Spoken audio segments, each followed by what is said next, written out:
Please take 2 minutes. అందరికీ నమస్కారం.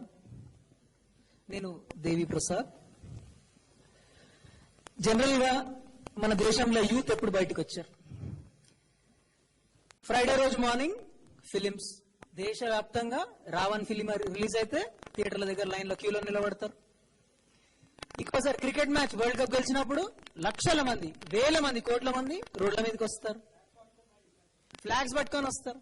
31st రోజు నైట్ రోడ్లు బ్లాక్ చేసి మరి బయటికి వస్తారు. విజయవాడలో కులం పేరుతో కుమ్ములాటలు అవుతుంటే బయటికి వస్తారు. మన రాష్ట్రంలో లాస్ట్ 4 years నుంచి జరుగుతుంది ప్రాంతీయ పోరాటాలలో బయటికి వస్తారు, రెచ్చగొట్టలేస్తే బయటికి వస్తారు. కానీ గత 30 సంవత్సరాల్లో మొట్టమొదటిసారి ఒక రాజకీయ పార్టీ కోసం ఢిల్లీలో ఆమ్ ఆద్మీ పార్టీ పిలుపునివ్వగానే లక్షల మంది దేశవ్యాప్తంగా, ప్రపంచవ్యాప్తంగా బయటికి వచ్చారు. దానికి నేను మనస్ఫూర్తిగా అభినందిస్తున్నాను యువతను. ఇందాక ప్రొఫెసర్ గారు ఒక మాట అన్నారు, యూత్ లో ఇంకా పెద్దవాళ్ళలో కొంత డిఫరెన్స్ ఉంది అని. డిఫరెన్స్ ఒకటే సార్. ఇందాక మీరు మాట్లాడేటప్పుడు ఒక మాట అన్నారు, ఏంటంటే ఢిల్లీలో జ్వాల రగిలింది, కానీ ఆ జ్వాల దేశవ్యాప్తంగా వెళ్తలా లేదా అన్నది నాకు నమ్మకం లేదు, కొంత డౌట్ ఉన్నది అన్నారు. కానీ నేను 1000% చెప్తున్నాను, యూత్ అది సాధించి తీరుతాం. అది మా స్పెషాలిటీ. మీరు ఇంపాసిబుల్ గా అనుకున్నది, మీరు కళల్లో కూడా ఊహించనిది, అది మేము సాధించి చూపిస్తాం సార్. ఓకే, ఢిల్లీలో ఏం జరిగింది ఫస్ట్ ఒక్కసారి చూడండి. చాలా మంది చెప్తుంటారు, యువత తలుచుకుంటే ఏమన్నా సాధ్యం, ఏదైనా చేయొచ్చు అనుకుంటారు. కరెక్టే, యువతకి అవకాశం ఇచ్చినప్పుడు ఏదైనా చేస్తారు. ఢిల్లీలో చాలా మంది యువకులకి పోటీ చేయడానికి అవకాశం ఇచ్చారు. ఒక్కసారి మన రాష్ట్రం చూడండి, ఎవరు నాయకులు, యువ నాయకులు మన దగ్గర. నేను 2 days నుంచి సెర్చ్ చేస్తున్నా ఆన్లైన్ లో, మన రాష్ట్రంలో యువ నాయకులు ఉన్నారా అని. నాకు ఒక పేపర్ క్లిప్పింగ్స్ ఒక్కటే కనిపించినాయి. ఏంటంటే ఒక 2 సంవత్సరాల క్రితం పేపర్ క్లిప్పింగ్, మన రాష్ట్రానికి యువ ముఖ్యమంత్రి వచ్చాడు, యువ ముఖ్యమంత్రి వచ్చాడు అని చూశాడు. పేపర్లో పేరు చూశాడు, చూడంగానే 52 సంవత్సరాలు. ఓ మై గాడ్, మీకు అర్థమయ్యి ఉంటుంది ఎవరు మన యువ ముఖ్యమంత్రి. సో చూడండి, యువత అంటే 50 సంవత్సరాల పైన అనుకుంటున్నారు. అక్కడ అరవింద్ కేజ్రీవాల్ గారు ఒక అద్భుతమైన పని చేశారు. ఏంటంటే ఆటో వాళ్ళ నుంచి, రిక్షా వాళ్ళ నుంచి అవేర్నెస్ క్రియేట్ చేశారు. వాళ్ళు స్వచ్ఛందంగా జాడగట్టలు పెట్టుకొని ఆటోస్ కి, రిక్షాస్ కి పెట్టుకున్నారు. ఎందుకని ఆయన ఒకటే మాట చెప్పాడు, ప్రజాస్వామ్యంలో, డెమోక్రసీలో నువ్వు నంబర్ 1, నువ్వు హీరోవి, నాయకులు హీరో కాదు. నువ్వు నీ ట్యాక్స్ మనీ వల్లనే వాళ్ళు గెలుస్తున్నారు, నువ్వు ఓటేస్తేనే గెలుస్తున్నారు. ఆ అవేర్నెస్ ఒకటి క్రియేట్ చేశాడు. ఒకసారి మన రాష్ట్రంలో చూడండి, లాస్ట్ 4 years నుంచి ఒకటే అంశం, ప్రజా సమస్యల మీద అసలు చర్చే లేదు. ఒకటే అంశం, తెలంగాణ వస్తుందా రాదా, సమైక్యాంధ్రన రాదా.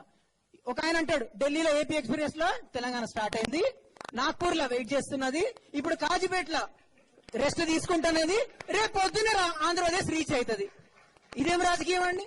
ఇంకో నాయకుడు వస్తాడు, లక్షల కోట్లు దోచుకొని జనాల మధ్యలోకి వెళ్లి కౌగిలించుకొని ముద్దులు పెట్టుకుంటాడు.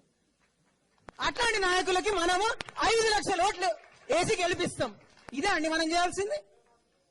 ఒక్కసారి మనం సీరియస్ గా ఆలోచిస్తాం. అక్కడ కేజ్రీవాల్ లాంటి నాయకుడు ఉన్నాడు కాబట్టి ప్రజల చైతన్యం వచ్చింది, ప్రజలు కూడా ఆయనకి సహకరించారు. మన రాష్ట్రంలో ఫస్ట్ ప్రజలతోనే స్టార్ట్ అయిదాం. మనం ఒక ముందడుగేద్దాం. ఒక 3 అంశాలు మనం ఇప్పటివరకు మాట్లాడుకున్నాం. ఏం చేద్దాం, మన రాష్ట్రంలో సాధ్యమా కాదా? ఒక 3 అంశాలు చేస్తే ఖచ్చితంగా సాధ్యం. ఫస్ట్ది, మనం అవేర్నెస్ క్రియేట్ చేసుకుందాం. దేని మీద? నేను కాలేజెస్ లో క్యాంపెయిన్స్కి వెళ్ళా. ఒక క్వశ్చన్ అడిగా అందరినీ, మీకు 2010 అక్టోబర్ 1 రోజు ఒక ఫిలిం రిలీజ్ అయింది, రోబో సినిమా, దాని బడ్జెట్ తెలుసా అని అడిగాను. అద్భుతమైన ఆన్సర్లు ఇక్కడ కూడా చెప్తారు. తెలుసా అండి? 180 కోట్లు, 200 కోట్లు అని చెప్పారు. You have prepared for a very elaborate speech. You lasted 2 minutes long ago. Next ఇంకోటి, మన దూకుడు సినిమా బడ్జెట్ ఎంత అని అడిగా, 50 కోట్లు అని తక్కువ చెప్పేశారు. ఇంకో క్వశ్చన్ అడిగా, మన రాష్ట్ర బడ్జెట్ ఎంత, మన ఇండియన్ బడ్జెట్ ఎంత అని అడిగా. ఒక్కరు ఆన్సర్ చెప్పలే. సో మన లోపల అవేర్నెస్ ఖచ్చితంగా కావాలి, ఫస్ట్ది. రెండోది, మేమంతా యువకులం సార్, కొంచెం ఆవేశంగా కూడా మాట్లాడమన్నారు. సో మేము ఫిలిమ్స్ చూసి చాలా ఇన్స్పైర్ అవుతాం. చాలా ఫిలిమ్స్ వచ్చాయి, భారతీయుడు వచ్చింది, జెంటిల్మెన్ వచ్చింది. మనందరికీ ఇండియా వరల్డ్ నెంబర్ కావాలని కోరుకుంటుంది, అవినీతి రహిత భారతదేశం కావాలని కోరుకుంటుంది. కానీ మనం ఏం చేయాలి? ఆ భారతీయుల కత్తులు పట్టుకొని తిరుగుతామా? సాధ్యమా అది? నో. జెంటిల్మెన్ లాగా కోట్లు దోచుకొని స్కూల్స్ కట్టిస్తామా? సాధ్యం కాదు. ఒకే ఒక్కళ్ళలాగా ఒకరో సీఎంఏ మార్చేస్తామా? అది కూడా సాధ్యం కాదు. ఈ మధ్య ఇంకొక ఆయన వచ్చాడు, బిజినెస్ మ్యాన్ అంట. ఆయన మొత్తం ఒక సూర్య ట్యాక్స్ అని వసూలు చేసి పార్టీ పెట్టి నడిపిస్తాంట. అవన్నీ సాధ్యమా? సాధ్యం కాదు. ఒక్కటి మాత్రం సాధ్యం. 18 సంవత్సరాల తర్వాత మనకు ఒక అద్భుతమైన ఆయుధం మన చేతిలోకి వస్తుంది. అది ఓటు. అది కరెక్ట్ గా యూజ్ చేసుకుంటే. ఒక ఎలక్షన్ రోజు ఒక చిన్న స్కూల్ ఉంటది, ఒక చిన్న రూమ్, పోలింగ్ బూత్, ఒక చిన్న టేబుల్, ఒక ఈవీఎం మెషిన్, 10 బటన్లు, చిటికనేలు. మీరు కరెక్ట్ గా తలుచుకొని కరెక్ట్ బటన్ నొక్కితే దేశం మారుతుంది.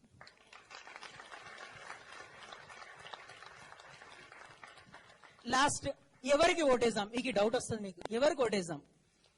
ఎట్లాంటి నాయకులకు ఓటేద్దాం? మన రాష్ట్రంలో ఎలక్షన్లు అంటే పండగ, జాతర, బీరు, బిర్యానీ, బైక్ ర్యాలీస్, ఇత్తడి బిందెలు, మంగళసూత్రాలు, పుస్తల తాళ్లు, ఈ డిస్ట్రిబ్యూషన్లు. ఇదేనా ఎలక్షన్ అంటే? సరే, ఎవరికి ఓటేద్దాం? ఫస్ట్ 1,00,000 కోట్లు దోచుకొని నోట్లో వేలు పెట్టుకుంటే కూడా కొరకడం రానంత అమాయకమైన ఫేస్ పెట్టిన వ్యక్తి కొట్టేద్దామా? ఫస్ట్. రెండోది, జనాల్ని రెచ్చగొట్టి 1000 మంది విద్యార్థులను చంపేసిన నాయకుడు కొట్టేద్దామా? లేకపోతే పొద్దున మాట చెప్పి మధ్యాహ్నం ఇంకో మాట చెప్పి రాత్రి ఇంకో మాట చెప్పే నాయకుడు కొట్టేద్దామా? లేకపోతే నిజాయితీ పరుడు, నికార్సా నాయకుడు మన రాష్ట్రంలో ఉన్నాడు. అరవింద్ కేజ్రీవాల్ ఢిల్లీలో ఉన్నాడు. మన రాష్ట్రంలో ఒక మంచి నాయకుడు ఉన్నాడు. ఎందుకు మనం సపోర్ట్ చేయదు?